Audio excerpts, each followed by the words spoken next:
El contrato de compraventa internacional puede ser definido de igual manera que nuestro Código Civil en su artículo 1541, como un contrato bilateral en el que una parte se obliga a dar una cosa y la otra a pagar un precio. La diferencia es que en la compraventa internacional tiene que existir el elemento extranjero que se puede manifestar de tres formas. La primera, cuando las partes contratantes tienen sus domicilios en países diferentes. La segunda, cuando las partes contratantes tienen domicilio en el mismo país, pero el contrato se celebra en uno distinto al del domicilio. Y la tercera, cuando las partes contratantes tienen domicilio en el mismo país, pero la entrega de la mercancía se hace en un país diferente. Operadores del contrato de compraventa internacional.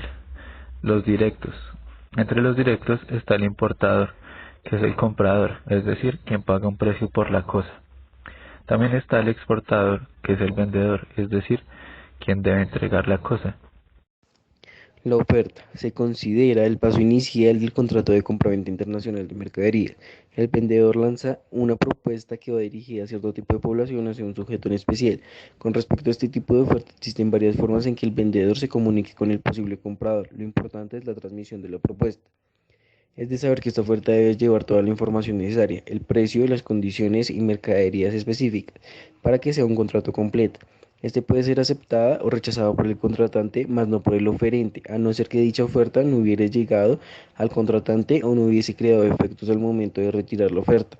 Cabe aclarar que existe la revocabilidad si las partes lo consideran o irrevocable si la misma oferta lo estipuló al momento de la publicación. Comunicación entre las partes. Este es un factor bastante importante en este tipo de contrato, pues se considera que una oferta es completa cuando ha llegado a su destinatario y puede surtir efectos. Si el sujeto interesado acepta o no acepta dicha oferta, debe hacerlo saber al vendedor de forma que exista una comunicación efectiva y cumplan las características del contrato. La contraoferta. Este elemento se desarrolla cuando el comprador ha recibido la oferta pero no está de acuerdo con las condiciones por lo cual quiere modificar y reformar el contrato. Podrá aceptarlo entonces posteriormente la parte y la contraparte. Se encargan de construir el contrato para que beneficie a las dos partes y de esta forma llevar a cabo la negociación. Plazos. Este se establece entre las partes después de que el comprador ha aceptado el contrato. Requiere tiempo para llevar a cabo la negociación o para pagar las mercaderías. Después de establecido el tiempo se puede dar la negociación antes del plazo o en el plazo establecido y en caso de que no se diere así, se entenderá que no existe contrato entre las partes. Perfeccionamiento del contrato. Se entiende que ya existe un perfeccionamiento del contrato cuando se da la aceptación del contrato internacional en todas sus condiciones y se ha establecido todo lo necesario, lo que es el precio, condiciones, formas y mercaderías para negociar sin ningún inconveniente.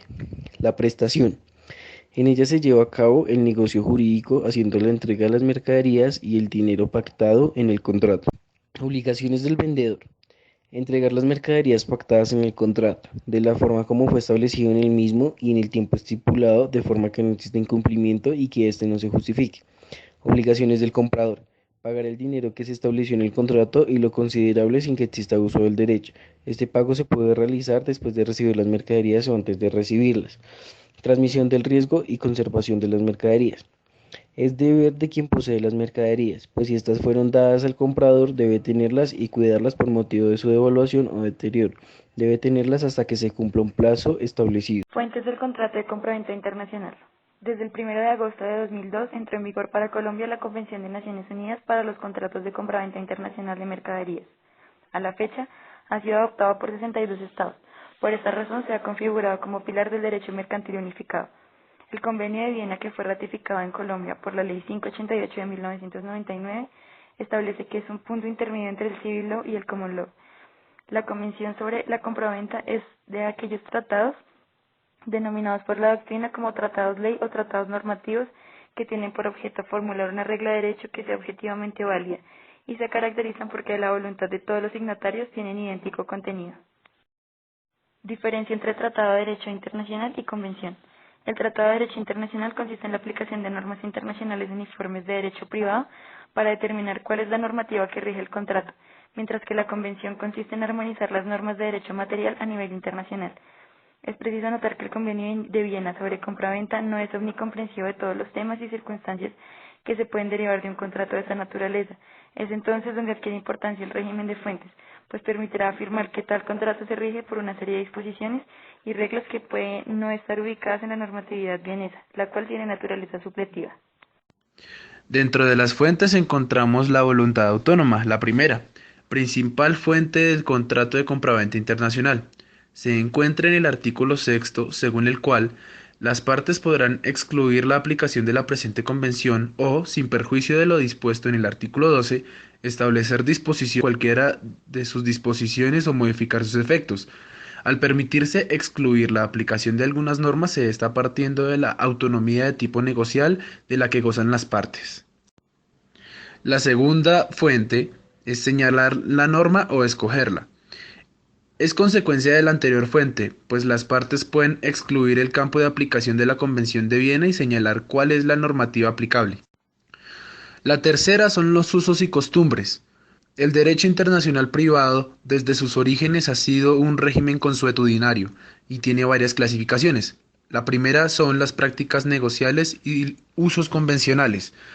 Aunque parecieran similares, la convención las distingue, ya que a ellas se acudirá para determinar la intención de las partes. Asimismo, la convención establece que las partes quedarán obligadas por cualquier uso en que hayan convenido y por cualquier práctica que hayan establecido entre ellas. La segunda, los usos generales o normativos, debe tratarse de un uso del que las partes tengan o debían haber tenido conocimiento. No se requiere que efectivamente lo conozcan, pues su obligatoriedad se deriva de la generalidad de los mismos y los diferencia así de los usos particulares o convencionales. Incumplimiento en el contrato de compraventa internacional. Se entiende como el incumplimiento de alguna de las obligaciones contractuales por una de las partes, es decir, la adopción de un comportamiento perturbador de la ejecución del contrato. El incumplimiento esencial. Según el artículo 25 de la Convención de Viena, el incumplimiento del contrato por una de las partes será esencial cuando cause a la otra parte un perjuicio tal que la prive sustancialmente de lo que tenía derecho a esperar en virtud del contrato, salvo que la parte que haya incumplido no hubiera previsto tal resultado.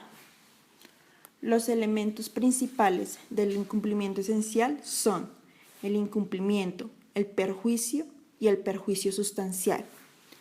Las características son: primero, que una de las partes haya incumplido alguna de sus obligaciones del contrato. Segundo, que como consecuencia de ese incumplimiento se haya causado un perjuicio a la otra parte. Tercero, el perjuicio debe ser de tal magnitud que prive a la parte de lo que sustancialmente tenía derecho a esperar en virtud del contrato. Cuarto, que la parte incumplida no hubiera previsto tal perjuicio. Quinto, por último, que una persona razonable de la misma condición no lo hubiera previsto. Por norma general, la jurisdicción competente es la del Estado miembro donde el demandado tiene establecido su domicilio, cualquiera que sea su nacionalidad. Resolución del contrato. Una parte la puede exigir cuando la otra, con cualquiera de sus obligaciones, constituye un incumplimiento esencial, cuando no cumple una de sus obligaciones esenciales en el plazo suplementario fijado por el acreedor, o cuando declara que no lo hará en el plazo fijado. Efectos de la resolución del contrato. El primero es extinción de las obligaciones. La resolución del contrato libera a las partes de sus obligaciones, dejando a salvo la indemnización de perjuicios que pueda ser debida. El segundo efecto es la restitución mutua. La parte que ha cumplido total o parcialmente en contrato podrá reclamar de la otra la restitución de lo que haya suministrado o pagado. La regla se vuelve bilateral en el evento en que tanto comprador y vendedor estén obligados a restituir, caso en el cual los dos lo harán de manera concurrente. La prohibición anterior no tiene otro objetivo distinto de dejar a los sujetos involucrados en la relación jurídica en el estado en el que se encontraban antes de contratar. En primera instancia, el vendedor que estuviera obligado a restituir el precio y los intereses correspondientes desde la fecha en que se haya efectuado el pago.